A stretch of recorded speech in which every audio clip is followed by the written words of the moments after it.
The Blue Jewel. Chapter 10. Completed.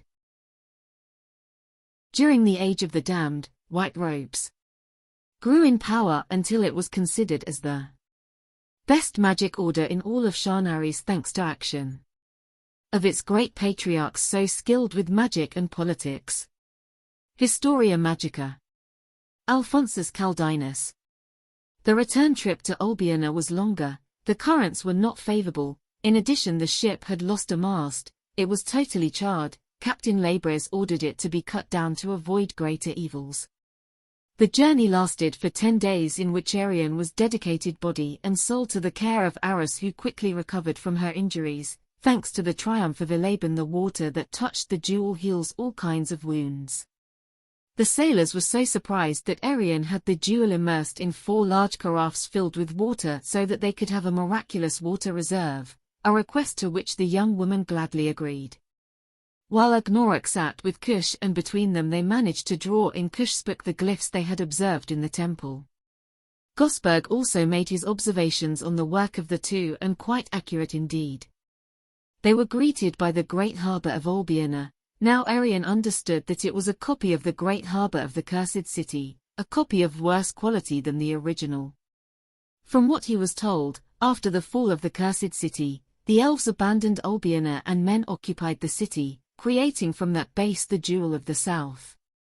The ship docked in the harbour and they said goodbye to Captain Labres and his crew, who received a large payment for their services, just enough to compensate for the loss of the mast. The mercenaries were greeted by a young wizard who was Ferdinand's assistant, who was ordered to bring them into the presence of the council as soon as possible. In an unprecedented decision, everyone rode horses to the protest of the orcs and the dwarf, except Sabu, who would have to run, but he who pays rules, and now the members of the council were in a huge hurry to get their hands on the jewel. The wizard went to pay for the horses. Aris whispered something to Gosberg, who nodded his head. Quickly, as if it were a wisp of wind, he approached Arian and stroked the young woman's hair and whispered to her, "Give me the jewel now." Before Arian reacted, Gosberg left calmly, searched in the pockets of his robe. The jewel was missing, it had been stolen by the Denka. She was about to scream when Aris grabbed her. "Trust us. You stole my jewel. It is a mere precaution, and in less than 3 days it will be in the hands of the Magi." These explanations did not calm the young woman, who decided to do the rest of the trip in the company of the Kendali without talking much. The trip, which should have been one of happiness and joy for having fulfilled a complicated mission, however, everyone was in a tense calm, unlike on the outward trip, where conversations with the magician were fluid and carefree. The nights, although affable, were not as before. A black cloud hung over them. They finally arrived at their destination. As always, the city of magic was a hive of people. Agnorak and Gosberg occupied the last position behind the huge Denka. They let themselves be guided by the magician, who chose a different route. Instead of going along the main avenue, they took their way through narrower and darker streets. "Did I think we should go to the headquarters of the Council of Mags?" Arian was surprised. "It's our destiny, but the Magi think it's better to go down a more discreet path." Arian remained silent. The procession advanced through the avenue and unexpectedly turned to get into a dark alley, with totally black walls without windows. The atmosphere in that place was nauseating. There was a lot of tension in the air. Arian felt the same as in the ambush of the Brown Hills. Gosberg lagged far behind than usual, Aris putting her hand behind her back. An arrow was inserted into the heart of the magician who accompanied them on behalf of the Council of Magicians. He screamed in pain and fell from his horse to the ground. "Attention, ambush!" Aris shouted as she drew her sword. There was no time. Arian saw how Gosberg, thanks to his separation from the rest of the group, managed to escape from the alley. Agnorak covered his escape. Arian understood Aris' plan. She had gone ahead of them, but she saw nothing else except a black smoke that covered that gloomy place. Arian fainted. Aris saw the smoke, and as his companions fell prey to him, thanks to his advanced position, the smoke did not reach him. Though he spurred his horse and went out to the exit of that accursed alley, he could see the building of the Great Council of Magicians in front of him. The person who had prepared the ambush had everything planned in a perfect and calculated way since his horse fell violently to the ground, pulling him by his saddle. Despite the blow, Aris quickly sat up and observed the cause of his fall. It was a rope stretched 10 centimeters from the ground. His companions lay unconscious within that black cloud. The smartest option was to get out of the alley to avoid the black cloud. A figure that came out of nowhere blocked his way. He was completely dressed in black. She was tall and corpulent. The figure shook his head when he saw Aris attempt to escape. "I'm sorry, I must insist that you accompany your companions to their destination." The figure had an emotionless, elegantly speaking voice and was moving forward slowly, as the black cloud slowly dissipated. "I won't be away for long as it takes for the cloud to dissipate." The man drew a sword. Aris smiled. That fool wanted to die and moved forward. Then he realized his tremendous stupidity, stopped in his tracks, and under his gaze he had activated the mechanism of the trap. He had trusted himself. A kind of green mass completely flooded him and prevented him from moving as he fell to the ground. "Black General, you have fallen into my trap." Aris raised his head as best he could. Now he could clearly see his opponent. He was tall, very tall, with long limbs, a white forehead and large grey eyes. On his face 2 huge scars ran vertically all over his face. He gloated until Agnorak appeared in the shadows, ready to end this on the fast track. His opponent did not back down. He did not seem particularly affected. "Agnorak, you and I had unfinished business." "Jumel, what are you doing so far from Arcio?" Jumel did not answer as usual for him. He only raised his hand and a dozen archers appeared from the rooftops and windows. "Sorry Agnorak, our unfinished business has to wait. Accept your defeat."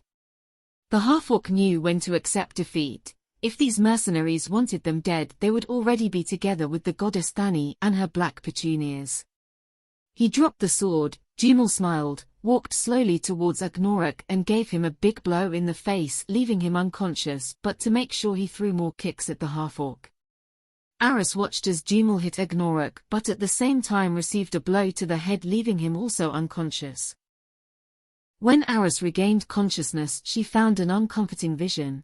All her companions were in a dungeon chained with heavy shackles. The Kendali could not get up because of the heavy clubs. Everyone was imprisoned there except Gosberg. Even Sabu was imprisoned by huge shackles the size of critters. Agnorak and Aris were the only ones who were hanging hand and foot. They were too dangerous not to take all possible precautionary measures. The shackles were magical, and it must have been one of those dungeons used by necromancers for their dark rites. "Where are we?" Aris asked with some tiredness. The effects of the gas had not completely disappeared.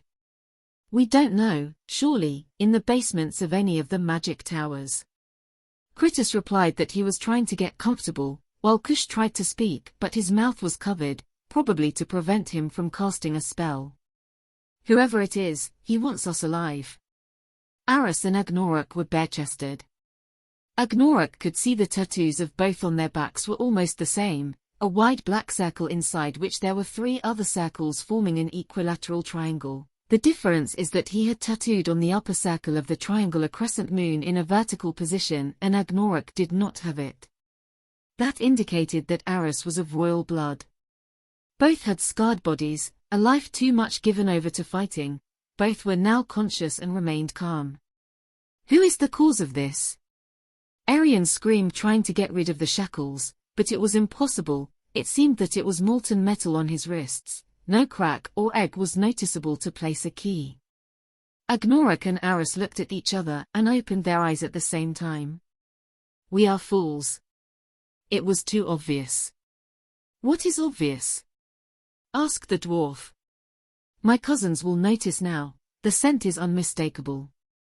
Gulak was one of the orcs who were sitting next to Arian. "Someone is coming. Footsteps are heard."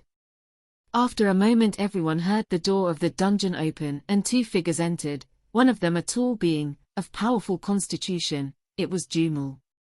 I watched the scene satisfied. There was nothing better than being efficient. His companion was the great Phoedorus Magnus, with a joyful expression at the sight of his prisoners.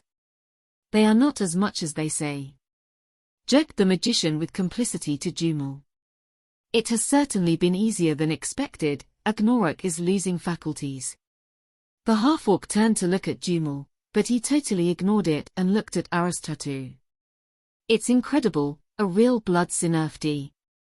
If it is true, an exquisite tattoo, made by the royal shamans, the white crescent implies that he is the heir to the throne. Only the king has in that place a completely black circle that signifies a black moon." Jumel shook his head. "This deal is not fit for a king." Jumel protested. "He is not king." "According to their customs, yes." Jumel opened the door and covered Aras back with a blanket. "What are you up to?" To Phoedorus, clemency seemed a weakness. A king must always maintain dignity. Jumel punched Agnorok in the back a few times. Phoedorus shrugged. "He's not of royal blood, he's a bastard." And hit Agnorok again. "Don't worry, you're mine." "Enough nonsense. Obey the orders, you will have your revenge soon." Jumel regained his composure and lowered his head as a sign of submission. "Much better," said the magician. Phoedorus walked among the prisoners and approached the height of the half-orcs. "Where is the jewel?" "You know the answer. The Denkga has it." "We knew there was something strange in all this, renegade white robes. That was impossible, and we gave the jewel to the only being that cannot be caught." Phoedorus and Jumel looked at each other. Of course the Denkga was too elusive. Without the jewel his whole plan would fail. Jumel hit Aras hard. "Where is Denkga? Where is the jewel?" No one knows what's on their mind. Aras smiled again as he took blows from Jumel. "Gosberg will be hidden for years. Send all your mags, you will finish them all." With those words Agnorok provoked Jumel, who stopped hitting one half-orc to hit the other. In the middle of this interrogation another magician appeared to interrupt the scene. "Grandmaster, I have ordered that they do not disturb me." "Excuse me, my teacher, a Denkga requests a meeting with you. He says it's urgent, he says there's a betrayal in the Great Council." Everyone went blank. Phoedorus began to smile. "But you hadn't told Gosberg that the traitors were the white robes?" Agnorok shouted to Aras. "No, it seemed too obvious to me." Aras replied disoriented. The great wizard began to laugh out loud, while Jumel beat the two half-orcs. "Stop it! He's the only one who can't be caught, he doesn't need to give himself up, let's go. We will deal with these monsters later." Jumel and Phoedorus were leaving the dungeon, but Aras asked the mage before they disappeared. "Phoedorus, one of the greatest magicians in history, why do you do this? You risk everything to collect those cursed jewels." The mage turned and looked at the half-orc. "The girl knows, she has enormous power, she is the only one worth it in this gang of buffoons. Tell her, use your intuition." Arian closed his eyes and did as the wizard had ordered. "Death, he is seriously ill, he lives thanks to him, to black magic. He uses necromancy to lengthen his life, but it is an irreversible process. The girl has a gift. It is an injustice that when a magician reaches his peak, when he can still continue learning, his only impediment is the deterioration of this body, a prison. I am the greatest necromancer in the world, but the price to achieve that immortality is too great, although there is another way to achieve immortality. Divinity." Phoedorus for the second time was surprised. Arian had a lot of power, they would have hidden it from his clutches, if it had come into his hands sooner. The jewels of Elaban have the power of a god, an unconditional immortality. You can't be a god, that's impossible. Indeed, that's why I made a deal. That it is no longer necessary to maintain when she appears, since there is an option to reach her on my own. How? The origins of my order are not those that are publicly known. We kept the secrets of the jewels of Elaban for ourselves. We built a wall to prevent anyone from accessing the secret knowledge that the damned protect in that city. As Grand Master, I had to continue with this mission of recovering all the jewels. But the latter is impossible unless a priest consecrated to Elaban were found. I didn't want to be like my predecessors, to end up decrepit at the zenith of my power. Kush tried to speak, but he was not understood at all. He was furious. To calm him down he received a cane from Phedoros. Enough! Phedoros walked over to Arian and stroked her hair. Loth was my most outstanding disciple, the most talented of his entire generation, so we admitted him from another order. As my successor he was on a mission to find the last jewel we needed, but he disappeared without a trace, probably because he found you, a priestess of the god Elaban. Arian tried to bite the magician's hand, who smiled at the young woman's defense. Your life for mine, for the ritual to be completed we must sacrifice you. The wizard and Jumel left the dungeon that had fallen silent. Jumel was upset. It was not what was planned. It is not what the Lord has ordered. Phedoros was quite upset with Jumel. It is certainly not, but our Lord had not said anything about a priestess of the god Elaban. Jumel felt an electric burst and fell to the ground. Phedoros ordered some Magins. Take him to his rooms. When the ritual is over it can be useful. Phedoros continued walking towards his office, neither gods of good, nor gods of evil. He no longer owed allegiance to anyone now that he could be a god himself. His 100 years took their toll on him. It was difficult for him to climb to his chambers. He needed the help of 4 of his most loyal magicians, who took him to his office. He took a seat and sighed. Life was slipping away from him. He had very little time left. The Denka entered. He was totally nervous and threw himself towards the great magician, hugging him, but the magician signaled with his hands to calm down. Great Lord, a terrible misfortune has befallen you. How? What a surprise!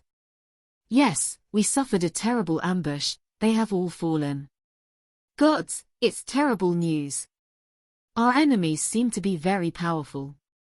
Gosberg seemed to be calmer. The great magician ordered his assistant to pour wine into 2 of the cups he offered to the Denka, who drank both in one gulp. The jewel.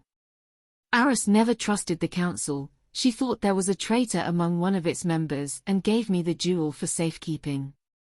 Gosberg pointed to a small leather bag hanging from his belt. You are the best, Gosberg. Your fame is fully deserved. Thank you. You do what you can.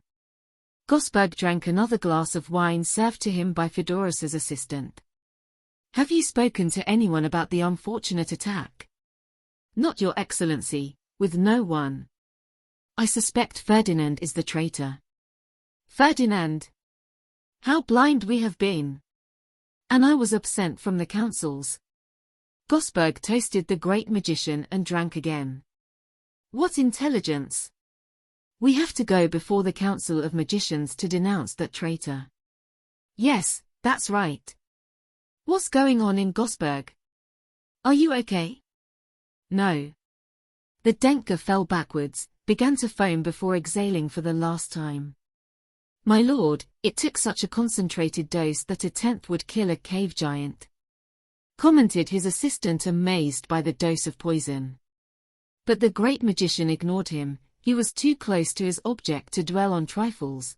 Phedoros got up and searched the Denka, taking the bag where the jewel was. Once in his hand he examined it carefully. It was different from the others. He hesitated for a moment. He didn't trust Gosberg better to make sure, and there was a suitable place. Remove this vermin, throw its corpse into the spawn pit. Then take the young woman up and prepare her for the ritual. Once Phedoros was alone, he took a seat, opened a secret drawer, and there were the other 6 jewels. He put them together on the table. Immortality was getting closer and closer.